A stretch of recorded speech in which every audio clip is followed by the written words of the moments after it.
Firstly, I just wanted to say I'm a radical feminist activist and an egalitarian. Put simply, I believe that we live in a system and a society that favours some people over others. For me, this is wrong and it needs to be changed. I think of literacies as dynamic and as socially situated processes and practices. I believe literacy is a fundamental human right, like many of you in the room, I'm sure. Yet when you look at education statistics, it is clear that literacy, like many other social goods, is unequally distributed. The most privileged in our society get the best education, the best housing, have the best health, the best jobs, and the best pay, while the least fortunate experience multiple deprivations, and these impact intergenerationally across communities. From my perspective, such inequalities are socially constructed and a result of political choices.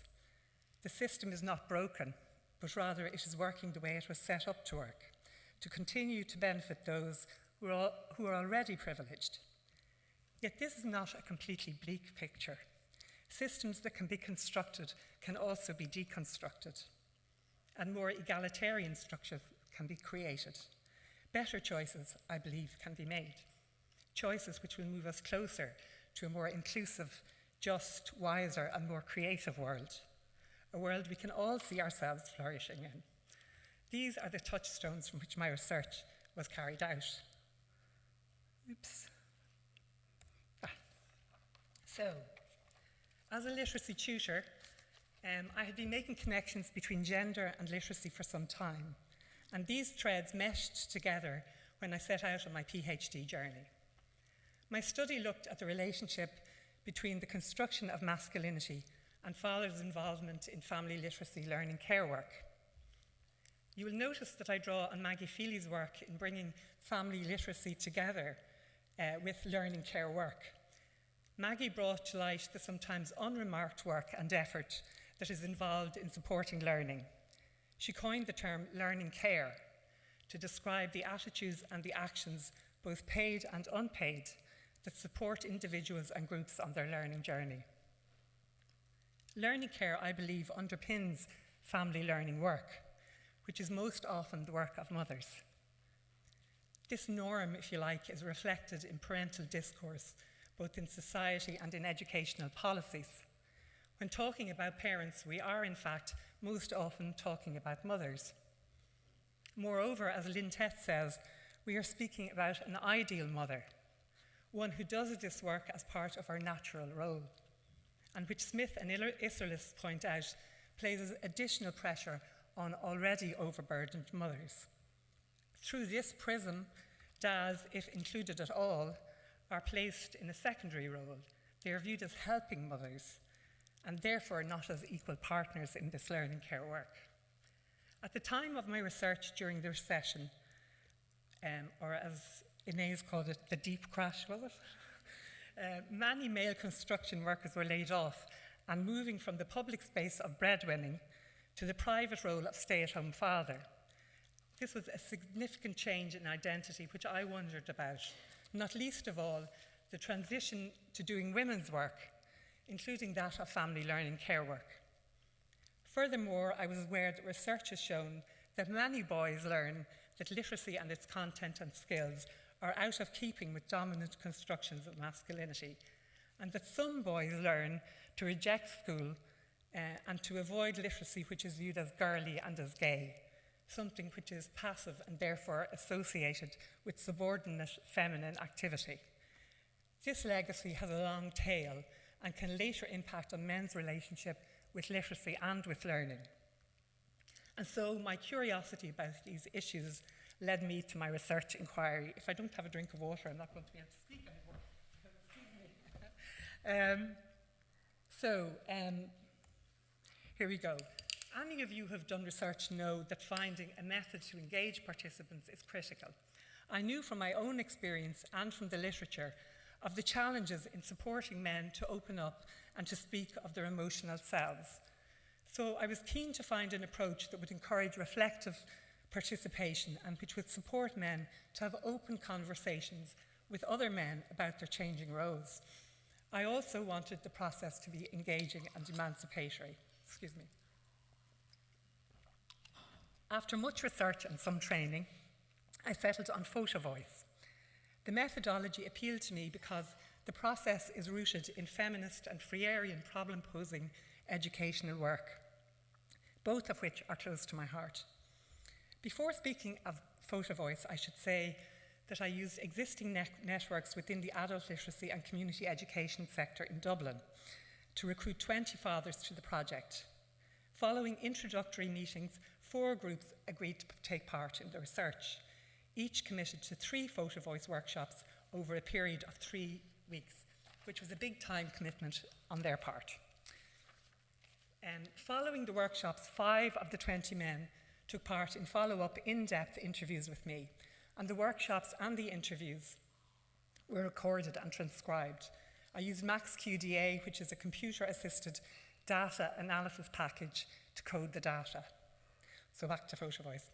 During a photo voice process, research participants are given cameras and they're asked to take photographs relating to the research topic. In this instance, dads were asked to photograph family literacy in their families.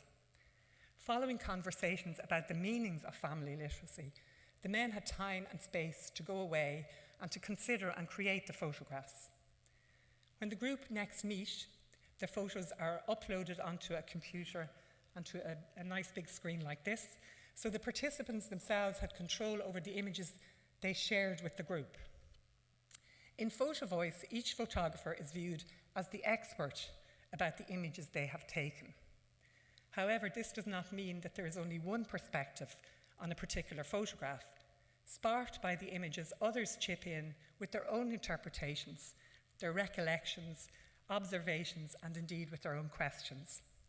Meanings are puzzled over and new understandings and knowledge begin to emerge through this collective reflection and dialogue. I'm aware that this all sounds very positive, and mostly it was, but I also want to acknowledge that the piloting phase of the research was challenging for me and for the first group I worked with in particular. They had been together for a long time and had already established quite an impenetrable macho group culture of their own. I have written about this elsewhere, and if anybody wants information about it, I can point you to it later on. So, as I've already said, 20 men contributed to the research. Between them, they had 56 children, ranging in age from 12 months to 41 years. And the youngest research participant, Gary, was 27, and the oldest, Roy, was 65. You can imagine that together, the fathers had a wealth and diversity of experience to draw from. The dads lived in some of the most disadvantaged areas of Dublin. These areas are characterised by multiple inequalities and state neglect that is evidenced by high levels of poor housing, long-term unemployment, educational disadvantage, and ill health. The fathers had first-hand experience of this social harm, including early school leaving, drug and alcohol addiction, sexual and physical abuse, imprisonment, and damaging experiences of institutional care.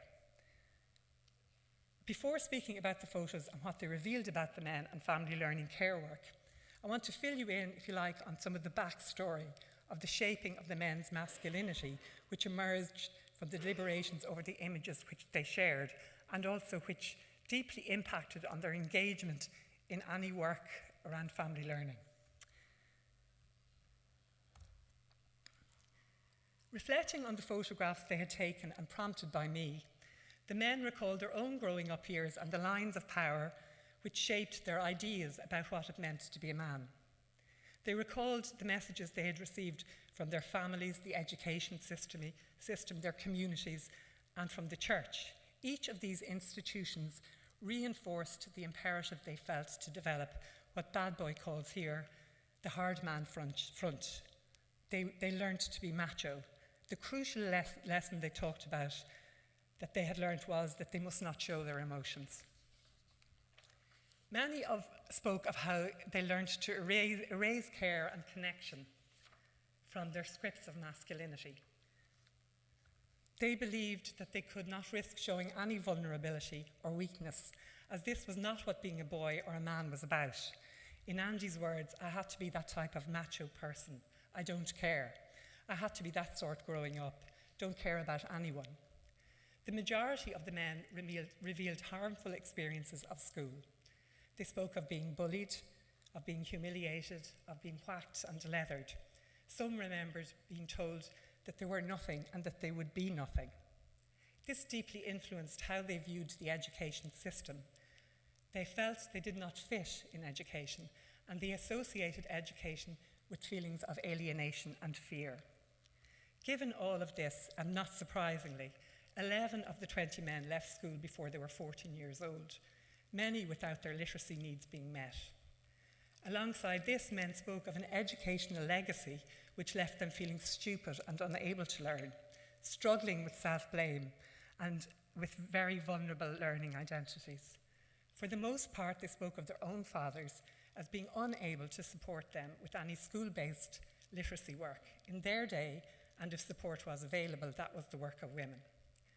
Growing up, they had learned from their parents and from wider society that education was not for boys from their working class communities. Rory said, "Down here, we were never told that education was good for you, that education was good for your life.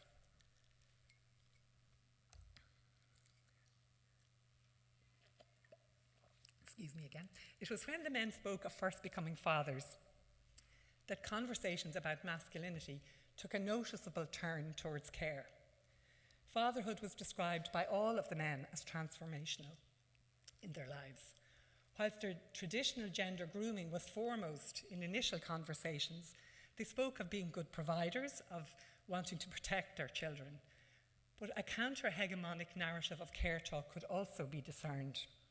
Many spoke of their surprise at the flood of emotions which poured into their willing hearts, leaving one dad saying he could not even find the words to describe the depth of emotions he was experiencing. Andy, who we heard from earlier, described it like this: "It changed my attitude, my way of life, like caring about people. At one stage, I never cared about anyone like. I went out and I took drugs, I drank, I done everything. As soon as she was born, that was it. But it's grand now, it's going all right so far. I have loads of hope now. That's it, I have loads of hope now." Men spoke openly with one another of their desire to be affectionate, present, and loving dads.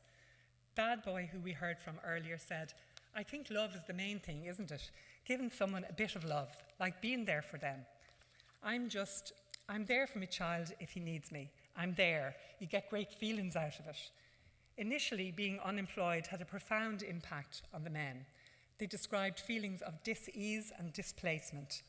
The transition was a shock to their masculine identities, one which left them with unfamiliar feelings of vulnerability.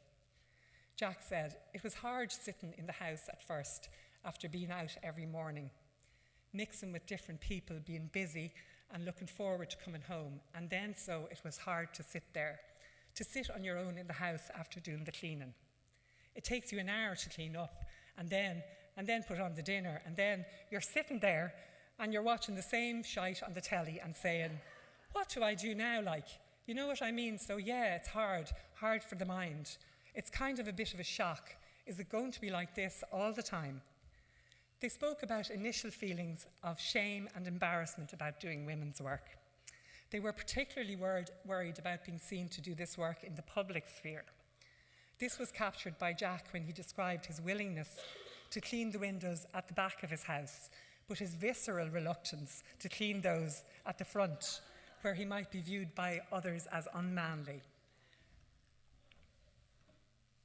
Whilst viewing each other's photographs, the dads reflected on the advantages of getting to know their children differently now that they were at home, of feeling close to them, of being more relationally in tune.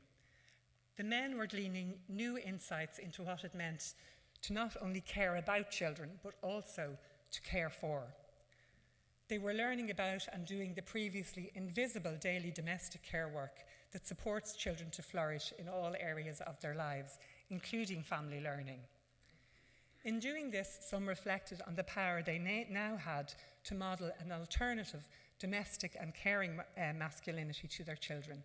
Messi, a father of 10, said, "Hopefully in the future now, in about 30 years' time, that will make a difference with boys being macho.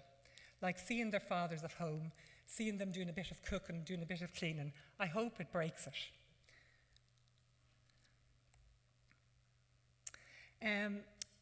In the voice recordings, men can be heard puzzling over the meanings of literacy. You'll see in this slide a reflection of the journey they made in their collective discussions. Initially, many shied away from the word as it was highfalutin, and it carried too many harmful and embodied associations with school-based reading and writing work. They began describing literacy as purely functional. Literacy was about reading and writing and spelling. Through further dialogue, they move towards a more nuanced and socially situated view which linked literacy to the quality of existence itself. Literacy, one dad said, gave access to the whole world. It was the key to unlocking a range of life opportunities for themselves and for their families. The dads in each group spoke of its power to transform and enhance lives. They believed it opened up the world to children, giving them access to choices which they themselves never had. So, before I talk about the photos, I should say that I have none to show you. Guided by the Ethics Committee in Maynooth, I agreed with the dads that none of their photos would be publicly displayed. The other point I want to make here is that there was a lot of fun and excitement around the sharing of the men's images. Dads were proud to show photos of their children and their families. The viewing of the photos sparked interesting memories, gave rise to the sharing of stories about children and to the interrogation of the meanings of family learning, care work, and father's role in this. The process also supported the men to let their guard down, to show themselves and their lives to one another, to discuss what and who they cared about. They shared their dreams and involved themselves in care talk with other men. They allowed themselves to be vulnerable to one another. In the photos, family literacy was represented as happening everywhere. It was integrated into all aspects of life. It was not separated out from it. Home settings included kitchens, sitting rooms, bathrooms, and children's bedrooms. External and community settings showed a boxing club, a park, a garden, and local streetscapes. Photos showed children and families involved in a wide range of activities, all of which were underpinned by a socially situated view of literacy. Children were seen reading books, of course, playing football, working on computers and iPads, smelling flowers, banging drums, and attending taekwondo. In some of the photos, children were alone, siblings surrounded others, and partners and wives were present, sitting beside children, doing homework, hugging children, and doing their own studies. Literacy was not static in these photographs, it was dynamic. Fathers spoke of accompanying children to libraries and bookstores to encourage reading. Many were consciously directing children's interests towards educational television programs and spending close-up time with children, reading and often inventing bedtime stories. It says here something on the screen about a plug-in. Highlighting the relational and affective heart of family literacy processes, George reminisced over a photo of him sitting close to his son with a Harry Potter book beside them on the couch. I loved reading books to them. I got a lot out of that. It was kind of, particularly with Noel, we read all the Harry Potter books from the time he was about 5, and I really enjoyed that because it was a half an hour before he went to bed, and we'd go up and we'd lie on our bed. I'd read to him, and some of the times he fell asleep when I was reading to him. I always enjoyed that. Although we finished the last book and he turned around and he said, "I never really liked those books, Dad. He laughingly commented, 4 years I was feckin' reading those books. Why didn't he tell me?" Jerry's photo showed his 14-month-old daughter sitting on the floor. In the foreground of the shot, she was holding a blue book in her hands. It was so big she was resting it on her lap.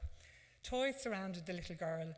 The entire background of the photo was filled with an array of Sesame Street figures, giant Lego pieces, many dolls, and some shiny plastic shapes. In the snap, she's looking intently at the book cover. Jerry spoke of the pleasure of buying and reading books for her in his own way. "I got her hardback books because if I get the other books, she just rips them up. Do you know what I mean? She gets the books and opens them and sits there and looks at all the pictures. I do read some of them to her, but she doesn't understand. So I just explain with my own little story, like, with the characters in it. She just loves it. She'll sit there in my lap for a good 10 or 15 minutes. When asked how he would describe the photo of his daughter, he commented to the group, "I'd say there's a lot of love there." Family learning care work was associated with closeness, with pleasure and joy. It was about being a good dad. One father described it as family-oriented work, work which they were not raised to do, but which they were actively now doing. It was part of their identity now as stay-at-home fathers. You get great feelings out of it. Do you know what I mean? Like, as I said again, it was never there for me. I used to say, this is what being a father is like. This is what you're meant to do. You have to be there. You have to teach your kids what you know, whatever you know. I get great feelings out of it, like, especially when they come home with, like Ben would come home with best kid of the month. The benefits for the kids would be that they know that there is someone there for them. They're learning at home. They'd go into school and say, "Oh, I read with my dad last night." Despite having no role models to draw from, and their gender grooming to be disconnected and invulnerable, the evidence showed that dads were actively involved in supporting their children's language and literacy development.